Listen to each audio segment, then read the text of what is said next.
Ellen on politics. Together we'll stand, divided we'll fall.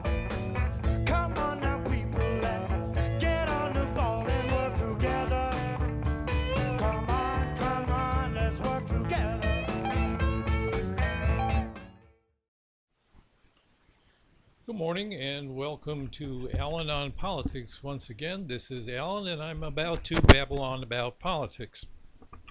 I see that I have at least a couple people joining me this morning, and hello to you both.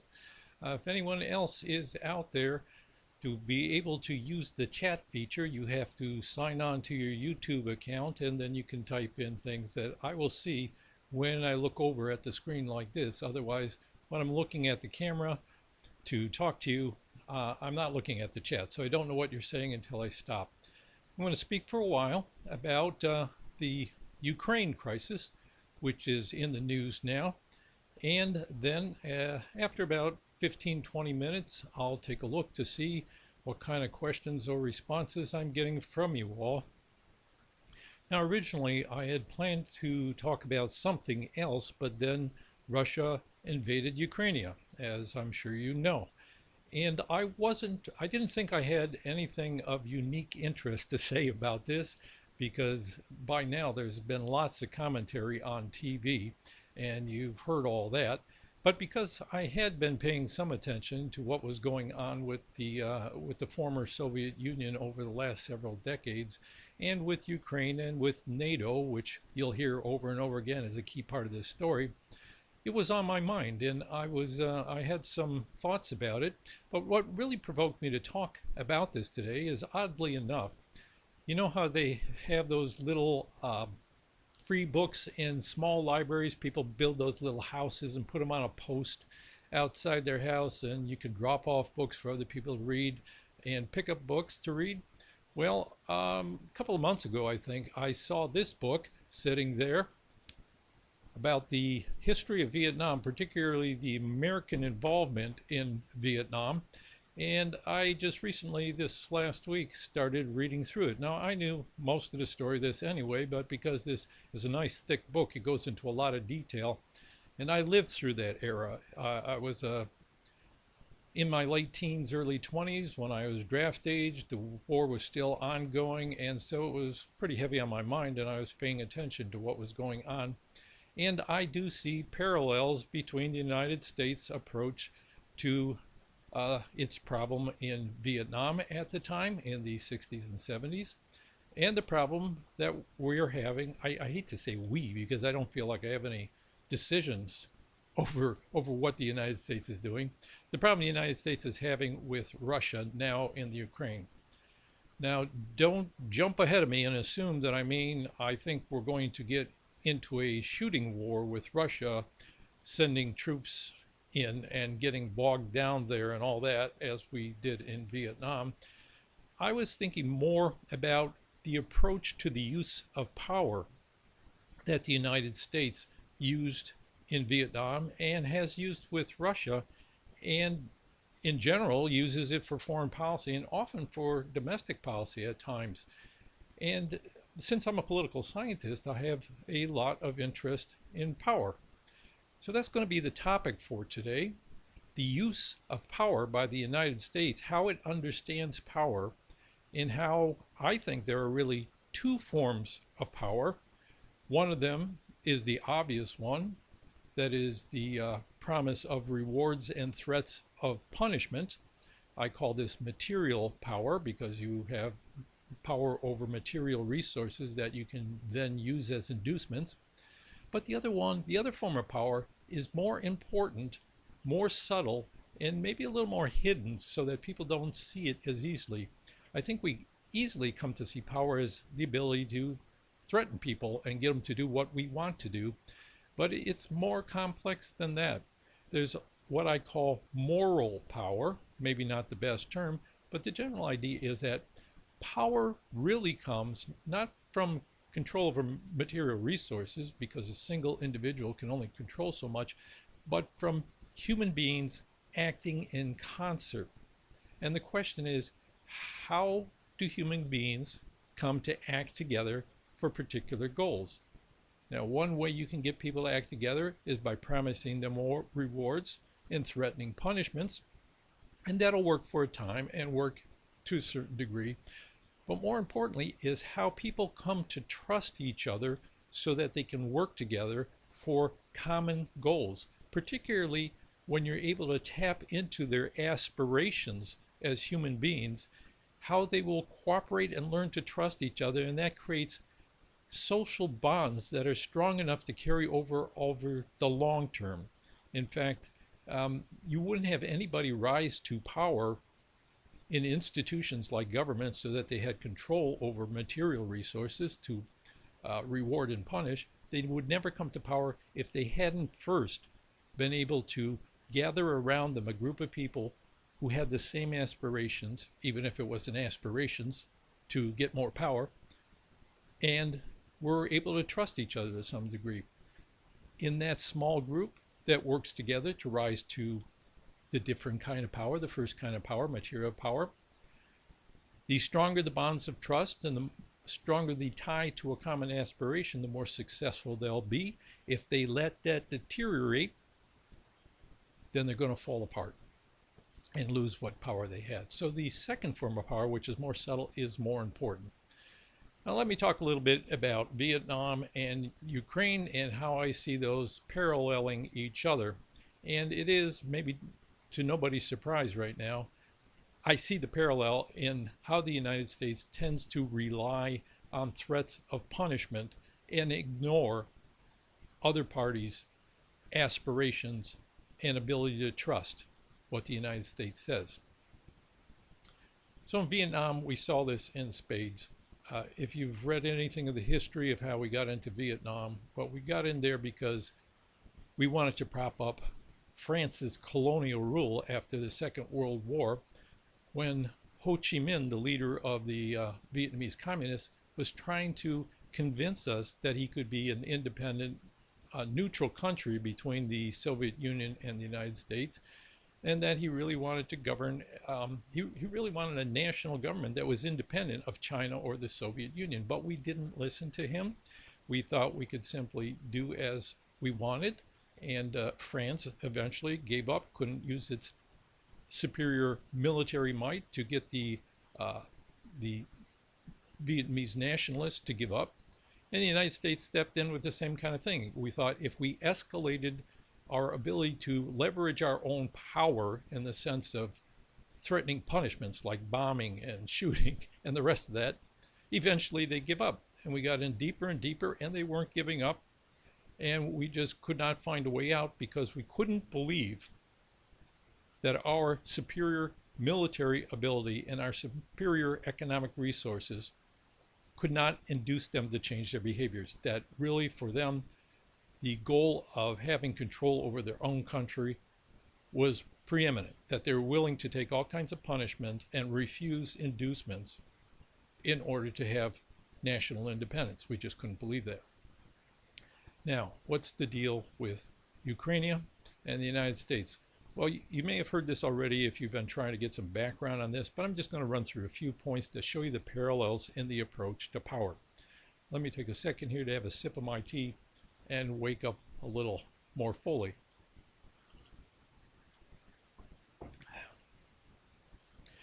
Okay, so we know way back when the Soviet Union was a thing, and we had a Cold War between the United States and the Soviet Union. The United States was instrumental in creating NATO, the North Atlantic Treaty Organization, which was a pact between the United States and other countries, such as in Western Europe and Canada over here in North America. You know where Canada is, I assume. It was a mutual defense pact that if any of these countries were attacked, the others would come to their defense. And the whole idea was to threaten the Soviet Union so that they would not try to expand their boundaries into Western Europe. That was the main goal that they were trying to achieve. Now fast forward, and we reach 1985 when Mikhail Gorbachev rises to a leadership position over the Soviet Union. He's a reformer. He He wants to reform both their political institutions and their economy. And he's approaching the United States. He wants better relationships with the West because he doesn't want to spend so much on the military. He wants to spend more time improving their economy and freeing up their political institutions. Now, in 1988, the first George Herbert Walker Bush, becomes president.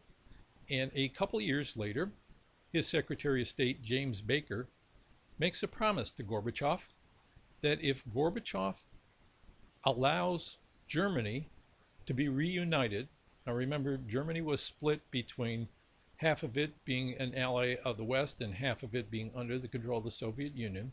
If Gorbachev allowed Germany to reunite, we would not expand NATO.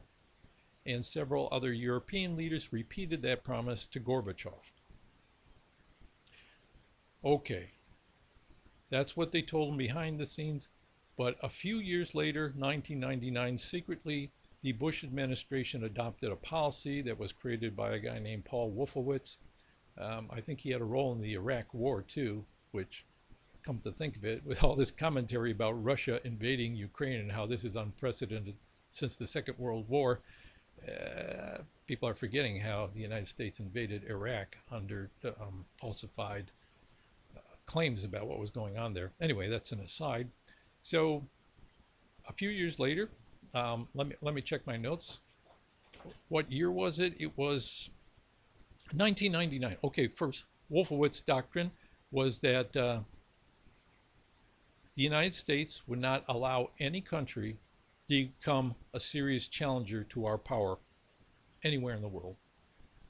And we are thinking particularly of Russia. We did not want Russia to come to gain enough power to challenge us again. So that in 1999, jumping a little bit ahead after the creation of the doctrine,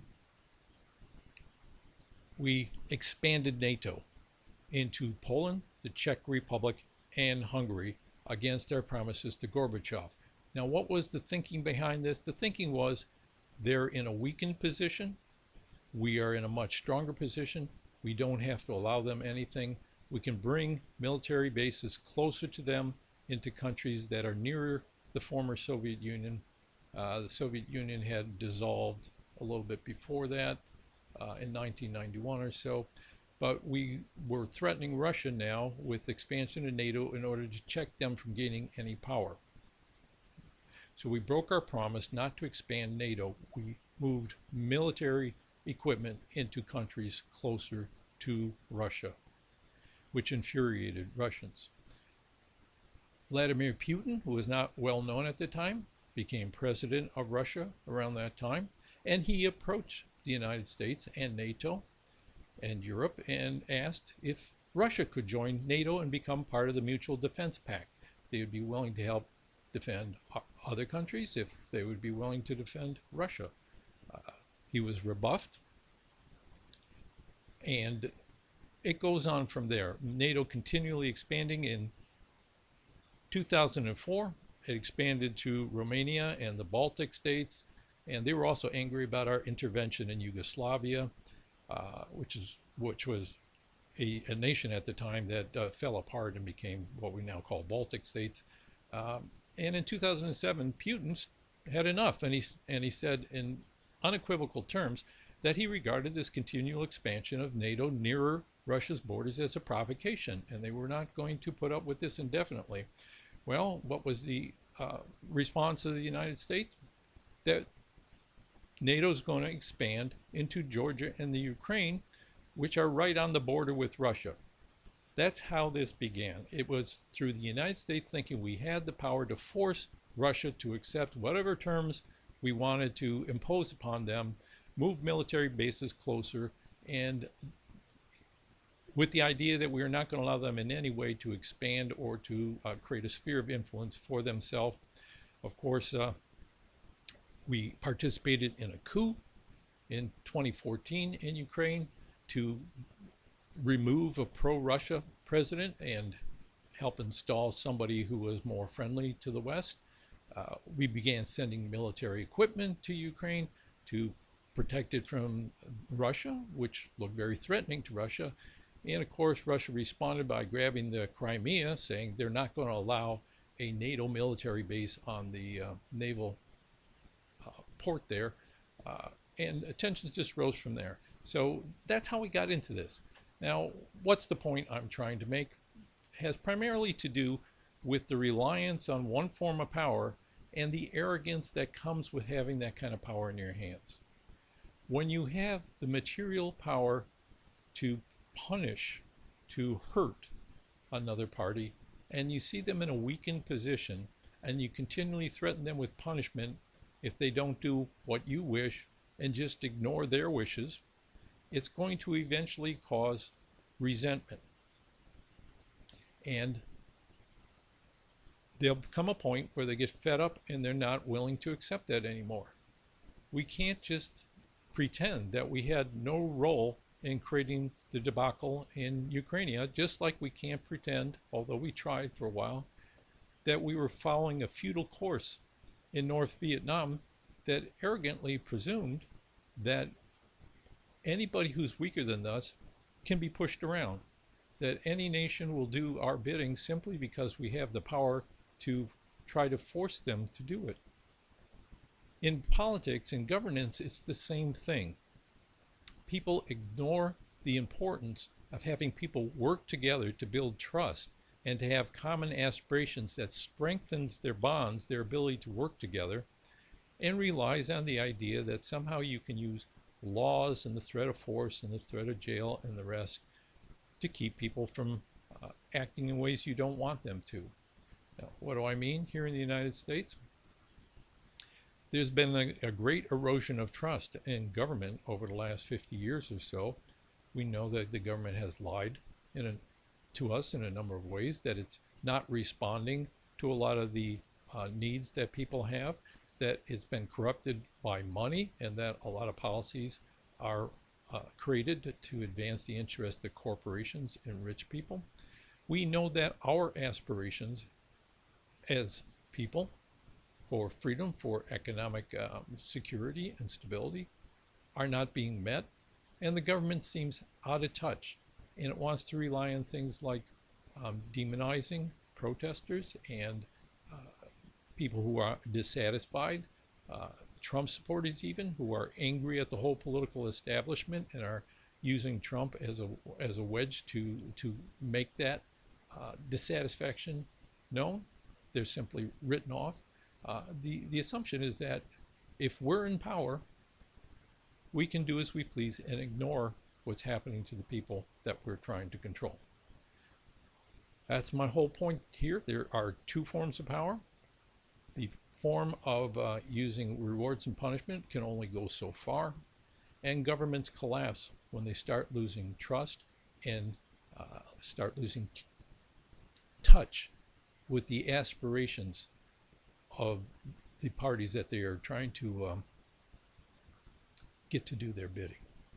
All right, so let's see what we got in the comments section here. Where are we at? It's already about 8:50, so I did talk for quite a while. How about that? Already. Okay, let's see. Gorbachev should have insisted on a written treaty. The Western side, what their excuse was when Yeltsin later, was it Yeltsin? Because the Soviet Union dissolved. Here's what they said. The treaty no longer held because it was with the Soviet Union, and Yeltsin had dissolved the Soviet Union. Our treaty was not with Russia, which seemed like a pretty fine point, legalistic, you might say, and it wasn't bought. It just caused further resentment. It's like they're not going to say, well, okay, you're right, it wasn't really with Russia, so we can't complain. No, they said, well, the idea was if we allow Europe to start reuniting and leaning toward the West, you're not going to threaten us militarily. You're not suddenly going to be moving military bases and military equipment closer to us. All right. Any other comments, questions out there?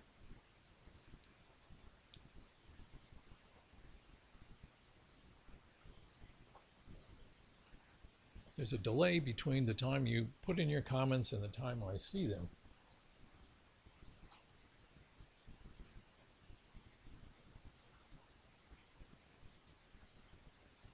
Not seeing any comments. At least the chat feature is working this week. It wasn't working last week, so I do see some comments. Let me give some further thoughts about those two forms of power. Okay, here we have a comment. Let me read it.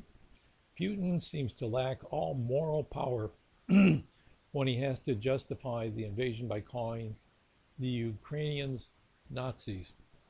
Well, there are literal Nazis in Ukraine, especially in eastern Ukraine, that are trying to fight for freedom from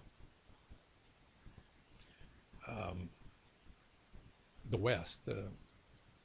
I don't want to get bogged down in things where the details are not too fresh in my mind, but there's a difference between eastern Ukraine and western Ukraine. Eastern Ukraine is more pro-Russia. Western Ukraine is more pro-European. And of course, Nazis are anti-communist, and they regard still somehow Russia as being communistic. So there's a lot of, just like here in the United States, we have neo-Nazis. Same thing in Ukraine. They got a lot of far-right people who are literal Nazis and who have carried forward traditions of the Nazis being against Russia, being against communism, being against supposedly totalitarianism. But I'm not trying to, excuse me, my voice again is going, and I don't know why it does that when I'm doing these talks.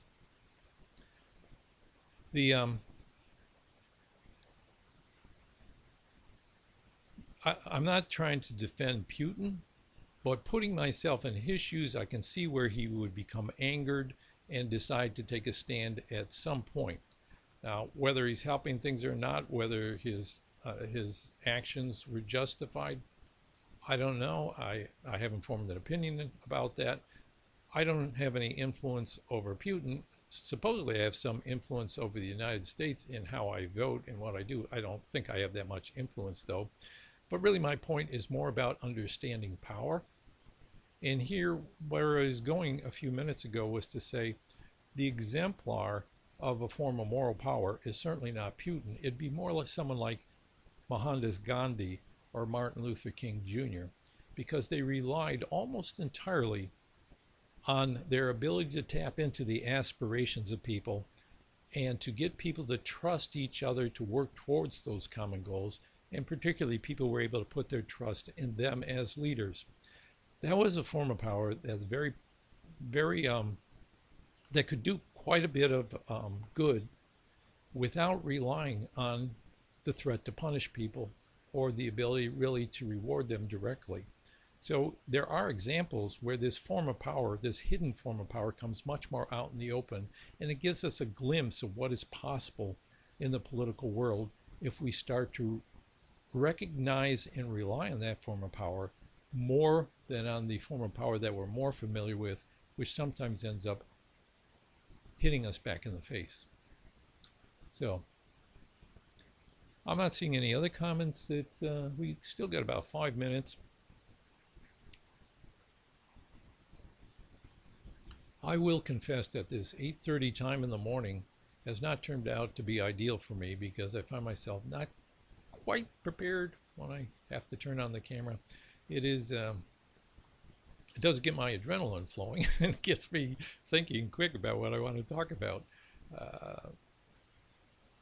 Not seeing any comments at the moment. I wish it wasn't so slow doing this. What's going to happen now in the Ukraine? It's not in the chat, but is something that's on my mind. And okay, I got a text message from somebody. Chat isn't working. All right, here's a question. Sanctions and such show of power have not worked. What steps of the other power can we actively take in regards to Ukraine now and supporting them? Well, that's a really tough question. It's like if you've been doing something for decades that isn't working and you've totally destroyed trust in your intentions, how can you suddenly now change direction?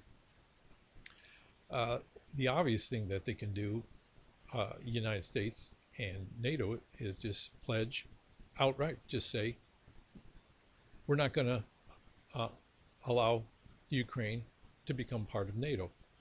We're just not going to. We'll promise it flat out publicly that we're not going to. That might help.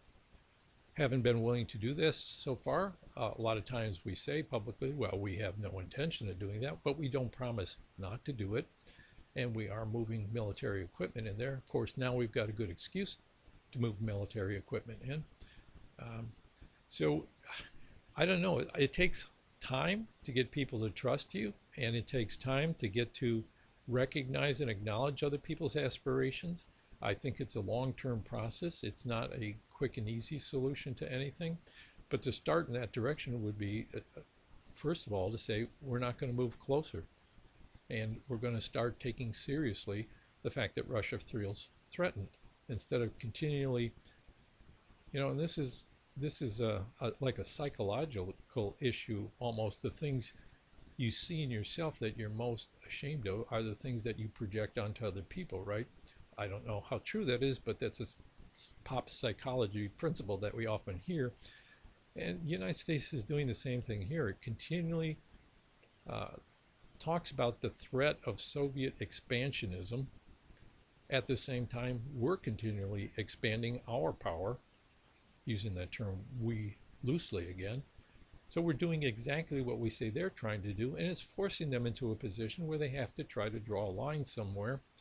And we use that as evidence that drawing that line means that they can't be trusted, because obviously, why would they object to the United States having NATO move closer to them if they didn't have the plan to somehow attack NATO or attack Ukraine or attack Georgia or expand beyond their current boundaries? It's a catch-22 that we put them in.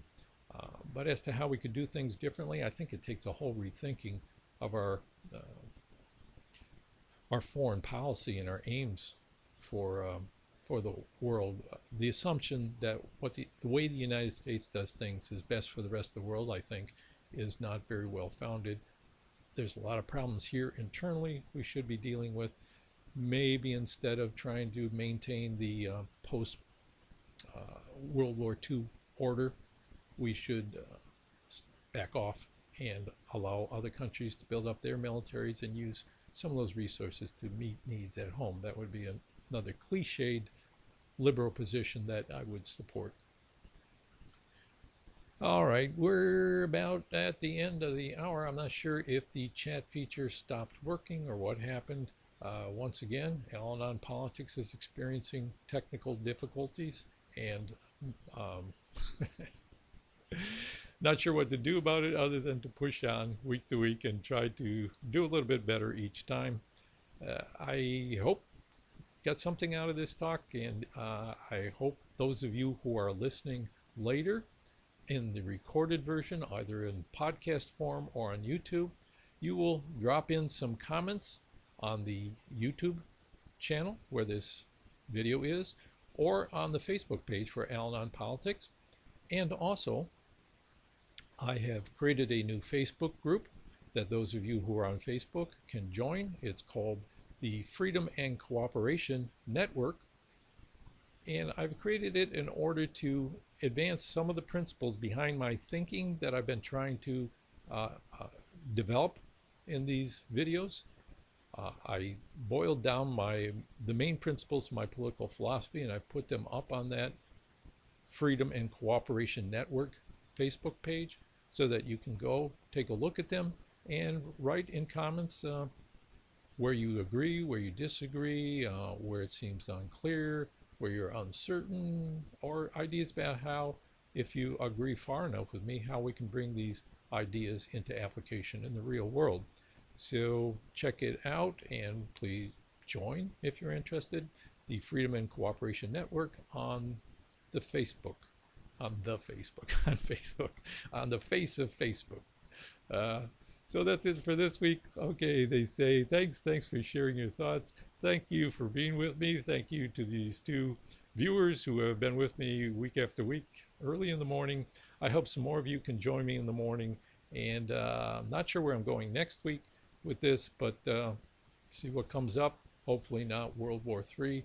Keep your fingers crossed, say your prayers, and we'll be back next week, God willing. All right. Bye. You know, together we will stand every